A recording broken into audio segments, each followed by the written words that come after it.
Donc, vous avez compris que ce culte est un peu particulier. Nous venons de chanter, nous sommes unis dans la famille, car Dieu nous lie par une chaîne d'amour. Et nous sommes aussi unis à ceux qui n'ont pas la même liberté que nous. Nous avons ce privilège de pouvoir nous réunir librement. Et d'autres sont obligés de se cacher, d'autres ont beaucoup de problèmes. Et nous sommes aussi concernés par tous ceux qui n'ont pas la même liberté que nous. C'est l'apôtre Paul qui, dans la lettre aux Corinthiens, la première lettre aux Corinthiens, chapitre 12, verset 26, nous dit « Si un membre souffre, tous les membres souffrent avec lui. Si un membre est honoré, tous les membres se réjouissent avec lui. » Alors, le thème du message aujourd'hui, c'est « Éprouvé par le feu ». Notre foi, plus précieuse que l'or, point d'interrogation. Alors, est-ce que notre foi est vraiment plus précieuse que l'or? Donc, nous verrons, après une courte introduction, trois parties dans le message, la raison de l'épreuve. Nous lirons un texte dans la première lettre de Pierre, au chapitre 1er, les 9 premiers versets. Donc, la première partie la raison de l'épreuve, c'est un petit peu ce qui nous est dit dans les versets 2 à 5, ensuite éprouvé par le feu, les versets 6 et 7a, et les résultats de l'épreuve, versets 7b et à 9. Et après, nous aurons une conclusion et une courte vidéo que Portes Ouvertes nous propose où il nous donne certains détails et témoignages qui nous amèneront aussi après à un temps de prière pour l'Église, en particulier de l'Afghanistan, puisque, comme vous le savez, l'Afghanistan est passé au numéro 1 en ce qui concerne la persécution, et sont encore non pas que la Corée du Nord a baissé, mais c'est que l'Afghanistan est encore pire, donc c'est pas peu dire. Et donc nous aurons un temps particulièrement centré sur l'Afghanistan. D'ailleurs, Portes Ouvertes propose pendant ce mois de novembre tous les jours un sujet de prière pour l'Afghanistan. Nous lirons, pour introduire ce texte de 1 Pierre 1, les versets 1 à 9. À ceux que Dieu a choisis et qui vivent en exilés dispersés dans les provinces du Pont, de la Galatie, de la Cappadoce, de l'Asie et de la Bithynie, Dieu le Père vous a choisis conformément au plan qu'il a établi d'avance. Il vous a mis à part grâce à l'Esprit Saint pour que vous obéissiez à Jésus-Christ et que vous soyez purifiés par son sang. Que la grâce et la paix vous soient accordées avec abondance. Louons Dieu le Père, notre Seigneur Jésus-Christ. Dans sa grande bonté, il nous a fait naître à une vie nouvelle en relevant Jésus-Christ d'entre les morts. Nous avons ainsi une espérance vivante. En attendant les biens que Dieu réserve aux siens, ce sont des biens qui ne peuvent ni disparaître, ni être salis, ni perdre leur éclat. Dieu vous les réserve dans les cieux à vous, que sa puissance garde par la foi en vue du salut, prêt à se manifester à la fin des temps. Vous vous en réjouissez, même s'il faut que maintenant vous soyez attristés pour un peu de temps par toutes sortes d'épreuves. L'or lui-même, qui est périssable, est pourtant éprouvé par le feu. De même, votre foi, beaucoup plus précieuse que l'or, est mise à l'épreuve, afin de prouver sa valeur. C'est ainsi que vous pourrez recevoir louange, gloire et honneur quand Jésus-Christ apparaîtra. À vous l'aimer, bien que vous ne l'ayez pas vu. Vous croyez en lui, bien que vous ne le voyez pas encore. C'est pourquoi vous vous réjouissez d'une joie glorieuse, inexprimable, car vous atteignez le but de votre foi, le salut de votre être. Donc, l'apôtre Pierre plutôt nous dit dans ce texte que notre foi est plus précieuse que l'or, qui pourtant est purifié par le feu. Vous savez que pour que l'or soit débarrassé de toutes ses impuretés, il doit être fondu, élevé à une température de plus de 1000 degrés Celsius, pour le faire fondre et le purifier. C'est une chaleur extrême, mais qui est nécessaire pour que toutes les impuretés soient détachées. Si on ne faisait pas cela, l'or garderait des impuretés et perdrait de sa valeur. Et donc, dans sa première épître, Pierre utilise cette image pour parler des épreuves par lesquelles notre foi peut passer. Donc, le texte central, disons, de ce que nous avons lu, c'est le verset 7.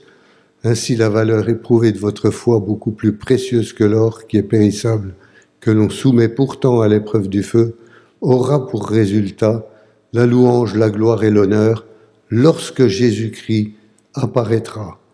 Alors, c'est vrai que cette louange, gloire et honneur, on n'en verra peut-être pas la couleur de notre vivant, mais un jour, nous pourrons être parfaitement dans cette dimension lorsque Christ paraîtra. Alors l'auteur de la lettre, comme son nom l'indique, c'est Pierre. Et l'apôtre Pierre, auteur de cette lettre, nous apprenons à le connaître dans les évangiles. On voit que c'était quelqu'un d'impétueux, mais pourtant c'était un homme issu du peuple, c'était un homme simple, un pêcheur de poissons. Donc sans instruction, mais qui a été choisi par Jésus, désigné comme apôtre, c'est-à-dire envoyé avec d'autres. Et lorsque Jésus a choisi Pierre comme apôtre, il lui a dit, on peut lire cela dans l'évangile de Jean, chapitre 21, versets 18 et 19, « En vérité, je te le dis, quand tu étais plus jeune, tu mettais toi-même ta ceinture et tu allais où tu voulais, mais quand tu seras vieux, tu tendras les mains et c'est un autre qui attachera ta ceinture et qui te conduira où tu ne voudras pas. » Il dit cela pour indiquer par quelle mort Pierre révélerait la gloire de Dieu, puis il lui dit « Suis-moi ». Alors, nous pourrions dire que Jésus demande à Pierre, « Suis-moi, quelles qu'en soient les conséquences ». Et il ne lui a pas caché que ça serait dur, puisqu'il lui a indiqué par quelle mort il révélerait la gloire de Dieu. Et la tradition nous dit que Pierre a été crucifié à Rome la tête en bas, parce qu'il se disait indigne d'être crucifié de la même façon que son maître. Il a voulu qu'on le crucifie la tête en bas. Enfin, c'est la tradition qui dit cela, mais c'est certainement la réalité. Donc, cette lettre de Pierre, elle a été écrite dans un contexte de persécution contre les chrétiens dans l'Empire romain. Elle est destinée aux chrétiens d'Asie mineure, l'actuelle Turquie, pour les préparer et les exhorter à tenir bon en temps d'épreuve. Et c'est un peu comme si aujourd'hui, un chrétien persécuté d'Irak écrivait une lettre à ses frères et sœurs persécutés en Afghanistan pour les encourager et pour leur donner des conseils tirés de sa propre expérience des mêmes souffrances. Cette solidarité au sein du corps de Christ est l'une des forces de l'Église persécutée aujourd'hui en Afghanistan et ailleurs. Alors, pour vous donner la situation actuelle en Afghanistan, donc il y a eu la prise de pouvoir par les talibans, comme vous le savez, en août 2021, et l'Église secrète est mise à rude épreuve. L'Afghanistan est, comme je vous l'ai dit tout à l'heure, le pire pays pour les chrétiens, numéro 1 du classement de portes ouvertes. En 2022, des chrétiens ont fui, d'autres sont restés, et la très petite communauté actuelle de chrétiens afghans fait tout pour maintenir le lien entre ses membres. Ils disent, enfin c'est ce qu'on peut lire dans le magazine de Portes Ouvertes, nous nous appelons les uns les autres dans le seul but de rester connectés, précise Saad, un chrétien rescapé. Nous aurons tout à l'heure un temps de prière spécial pour ce pays, dans le cadre de la campagne Prions pour l'Afghanistan.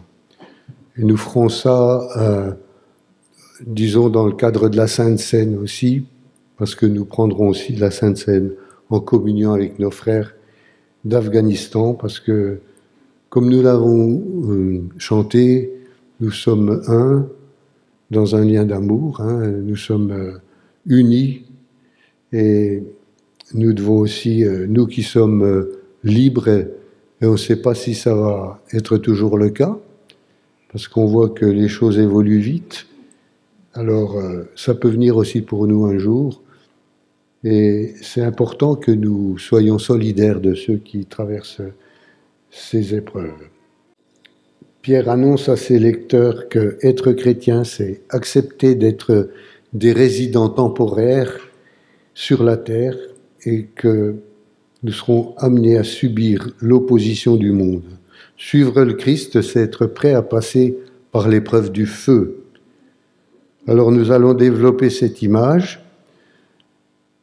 La raison de l'épreuve, c'est la première partie, qui est développée dans les versets 2 à 5 que nous avons lus tout à l'heure. Il est intéressant de voir qu'avant de nous parler de l'épreuve, Pierre rappelle la raison pour laquelle ses lecteurs passent par l'épreuve, par toutes ces souffrances. Alors il s'agit d'épreuves qui viennent pour ébranler leur foi et non pas à cause de la conséquence d'une mauvaise action ou d'une mauvaise attitude, parce qu'on peut tout à fait être éprouvé à cause de nos actions, à cause de notre attitude, à cause de notre vie.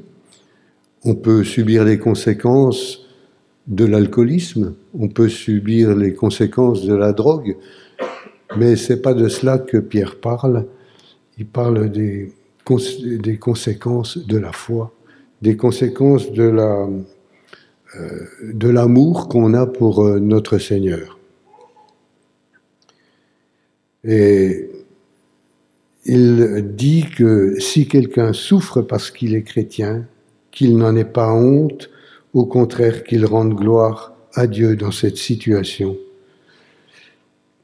Donc, si on revient à notre passage au verset 3, nous lisons « Béni soit Dieu ». Dès le début de sa lettre, l'apôtre nous invite à regarder à celui qui est digne de nos louanges et par qui nous avons été choisis et mis à part conformément à son plan, comme il est dit au verset 2. Il parle ensuite de 3 bénédictions qui découlent de notre foi en Dieu. Les versets 3 à 4. Il nous a donné une vie nouvelle, Nous avons une espérance vivante et Dieu nous réserve des biens qui ne peuvent ni disparaître, ni être salis, ni perdre leur éclat. Dieu nous garde dans cette espérance du salut éternel et nous voyons l'action du Père, du Fils et du Saint-Esprit. Dieu le Père vous a choisi conformément au plan qu'il a établi d'avance. Il vous a mis à part grâce à l'Esprit Saint pour que vous obéissiez à Jésus-Christ et que vous soyez purifiés par son sang. Cette introduction de Pierre est nécessaire avant de parler de l'épreuve. Il est bon de se rappeler pourquoi et pour qui nous sommes prêts à souffrir. Ma confiance en Dieu a-t-elle des limites ? Quelle est la valeur de mon engagement envers Jésus ? Donc, si quelqu'un souffre parce qu'il est chrétien, qu'il n'en ait pas honte, au contraire, qu'il rende gloire à Dieu dans cette situation. Donc, nous passons à la deuxième partie, éprouvé par le feu. Alors, l'épreuve, elle est une nécessité. Ça peut paraître bizarre de dire ces choses, mais le verset 6 nous dit « C'est là ce qui fait votre joie, quoique maintenant, puisqu'il le faut, vous soyez attristés pour un peu de temps par diverses épreuves. » C'est une nécessité. Les versets précédents nous ont rappelé que notre vie et notre salut viennent de Dieu. Et le début du verset 6 est la conclusion des 5 premiers versets. Et elle dit, donc, c'est ce qui fait votre joie, même si maintenant, puisqu'il le faut, vous êtes pour un peu de temps attristés par diverses épreuves. Voilà toutes les choses qui font votre joie, mais il est intéressant de relever que la phrase ne finit pas là et qu'immédiatement Pierre ajoute « Quoique maintenant, puisqu'il le faut, vous soyez attristés pour un peu de temps par diverses épreuves. » Alors c'est marrant parce qu'il parle de joie d'une part et puis d'épreuves. Donc il dit maintenant, il parle du présent. Il explique que c'est une nécessité de les traverser, puisqu'il le faut. Et dans le grec, le mot pour falloir est dei et suggère une obligation, une contrainte survenant d'une décision divine. Et Pierre dit que ces temps durs apportent de la tristesse, mais que c'est pour un temps limité par Dieu, c'est lui qui décide de la durée de nos épreuves. Et Pierre déclare de manière très directe les conséquences du choix de suivre Jésus. C'est être accablé par toutes sortes d'épreuves. Et l'apôtre Paul, dans 2 Timothée 3, au verset 12, nous dit « Or, tous ceux qui veulent vivre pieusement en Jésus-Christ seront persécutés. » Alors ne soyons pas étonnés si encore aujourd'hui nous pouvons passer par des difficultés et des épreuves. Jésus n'a jamais promis une vie facile et paisible, et c'est même le contraire. Donc notre foi est plus précieuse que l'or. Dans l'Antiquité et même encore aujourd'hui, pour révéler la bonne qualité d'un alliage ou de l'or, on soumettait les métaux à l'épreuve du feu. Donc l'or, comme je vous l'ai dit tout à l'heure, était chauffé à plus de 1000 degrés. Dans un creuset poreux, l'or fondait et les impuretés remontaient à la surface. Le fondeur ajoutait au creuset un peu de plomb. Une fois brûlé, il permettait aux impuretés de s'agglomérer autour de ce creuset et ainsi de révéler l'or uniquement. Alors on utilise encore aujourd'hui cette méthode qui est appelée la coupellation. Et ainsi, quand Pierre dit que notre foi est plus précieuse que l'or, il nous explique que c'est seulement en passant par l'épreuve du feu que nous pourrons réellement voir la valeur de notre foi. Les difficultés par lesquelles nous passons révèlent la qualité de notre consécration et de notre confiance en Dieu, en Jésus. Le feu épure tout ce qui nous empêche de vivre pleinement dans la paix et l'assurance avec le Christ. Nous voyons dans le livre de Job, au chapitre 1er, que Satan accuse Job de n'être fidèle à Dieu que parce qu'il est béni. Dieu va donc permettre que Job soit éprouvé par le feu avec une seule limite, laissée au diable, où Dieu lui a dit « Tu ne prendras pas sa vie ». Et en lisant la suite du livre de Job, nous pouvons voir que malgré les souffrances terribles qu'il a pu vivre, il savait que garder sa foi en Dieu avait plus de valeur que tout le reste. On peut lire dans Job chapitre 23, les versets 10 à 12, « Cependant, il sait bien quelle voie j'ai suivie. Qu'il me passe au creuset, j'en sortirai pur comme l'or. Car j'ai toujours suivi la trace de ses pas, j'ai marché sur la voie qu'il a prescrite. Je n'ai pas refusé d'obéir à ses ordres, j'ai fait plier ma volonté pour obéir à ses paroles. » Nous n'aurons pas tous à vivre des épreuves aussi extrêmes que celles que Job a dû supporter, mais nous pouvons nous identifier à ces paroles. Sans avoir vécu en Afghanistan, tant certains d'entre vous ont probablement vécu du rejet ou de la moquerie dans leur entourage, même parfois dans leur propre famille. Mais Dieu ne permet pas ces souffrances pour nous punir. C'est plutôt une bonne nouvelle si nous sommes éprouvés, c'est la preuve que nous sommes sur la bonne voie. Aujourd'hui, certains sont parfois littéralement éprouvés par le feu. Telle est l'histoire de Gédéon, un chrétien d'Érythrée. Donc c'est un pays situé en Afrique de l'Est. Dans son pays, le gouvernement arrête systématiquement tous les chrétiens qui ne font pas partie des dénominations qui sont autorisées et qui sont reconnues. Et Gédéon, c'est un responsable d'église avec d'autres membres de sa communauté. Il a été mis en prison et il y est resté pendant 6 ans et demi. Alors je ne vous lirai pas son témoignage parce que il vous sera donné dans la petite vidéo que nous aurons tout à l'heure après le message. Donc nous passons à la troisième partie, les résultats de l'épreuve. Le texte fait une boucle. Au début, les versets 1 à 6, Pierre nous exhorte à louer Dieu, puis après nous avoir annoncé qu'il est nécessaire que nous passions par diverses épreuves, il nous ramène à la louange, qui fruit de la valeur éprouvée de notre foi, qui aura pour résultat la louange, la gloire et l'honneur lorsque Jésus apparaîtra. Vous l'aimez sans l'avoir vu, vous qui croyez en lui, sans le voir encore, et vous vous réjouissez d'une joie indescriptible et glorieuse, parce que vous obtenez le salut de votre âme pour le prix de votre foi. Certains de nos frères et sœurs persécutés, mais aussi certains membres de nos assemblées ne voient pas la fin de leur souffrance ici sur la terre, mais leur récompense est céleste.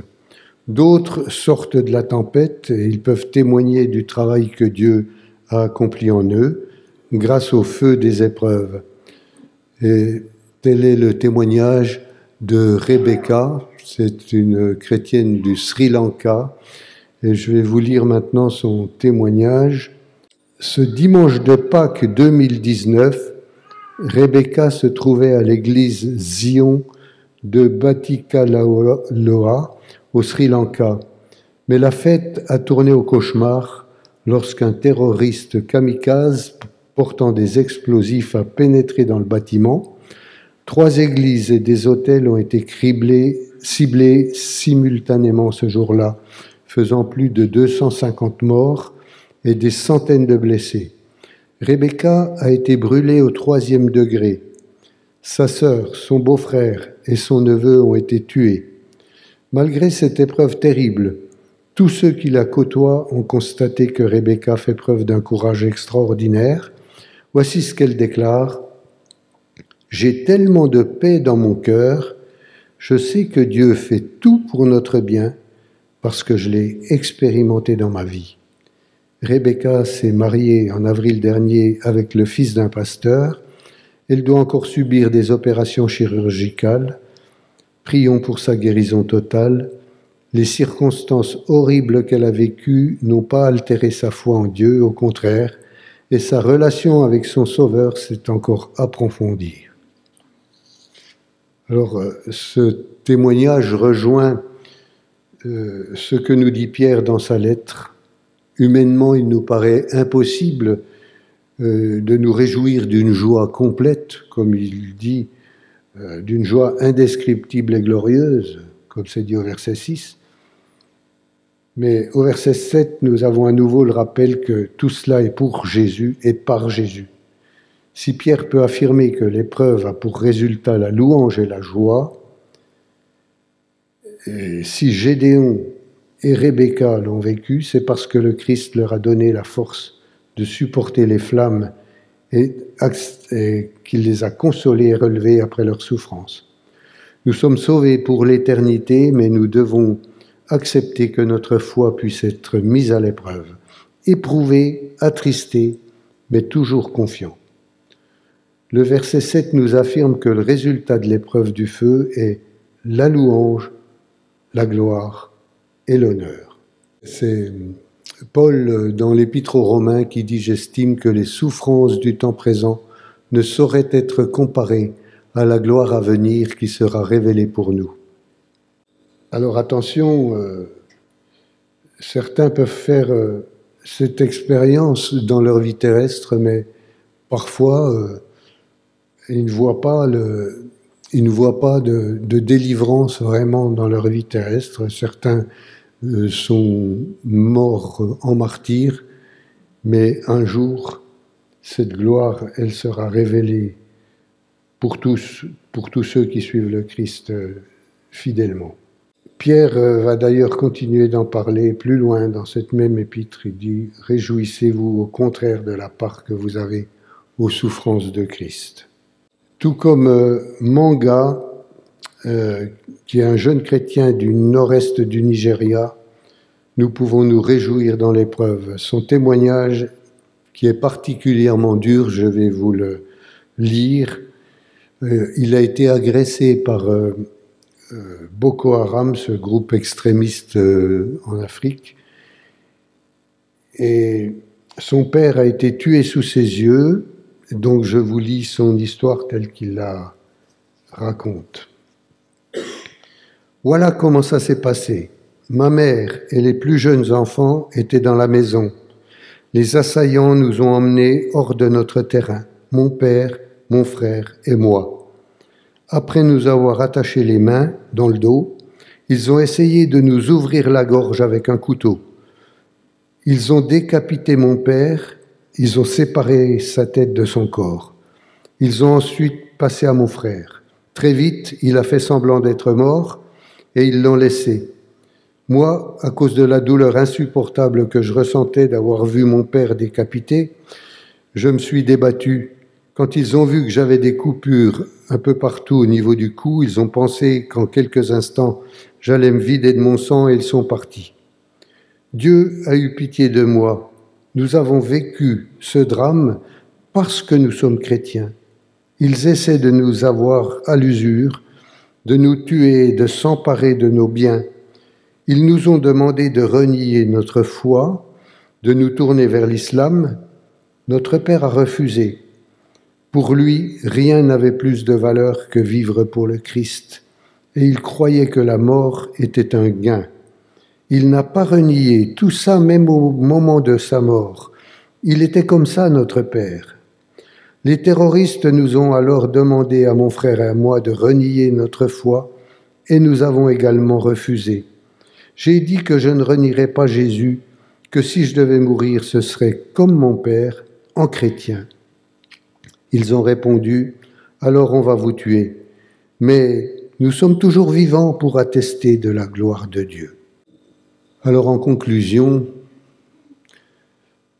Pierre dit donc au verset 7, « Ainsi la valeur éprouvée de votre foi, beaucoup plus précieuse que l'or qui est périssable, que l'on soumet pourtant à l'épreuve du feu aura pour résultat la louange, la gloire et l'honneur lorsque Jésus-Christ apparaîtra.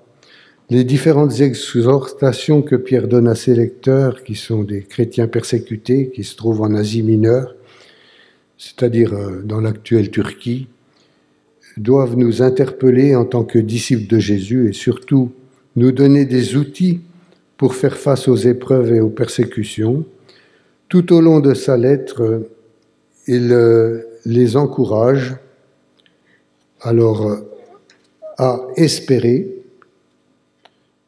Donc, dans le verset 13 du chapitre 1, « Ayez une entière espérance dans la grâce qui vous sera apportée lorsque Jésus-Christ apparaîtra. » Il nous exhorte à être saints, au chapitre 1er, versets 14 à 16. « Comme des enfants obéissants, ne vous conformez pas aux convoitises que vous aviez autrefois quand vous étiez dans l'ignorance, mais puisque celui qui vous a appelé est saint, vous aussi soyez saints dans toute votre conduite, selon qu'il est écrit, « Vous serez saints, car je suis saint. » Puis il nous exhorte aussi à vivre en révérant Dieu, au chapitre 1er, les versets 17 à 21.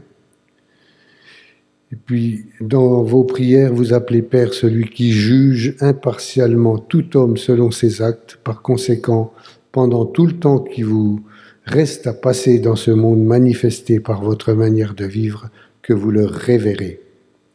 Et puis, il exhorte aussi à aimer.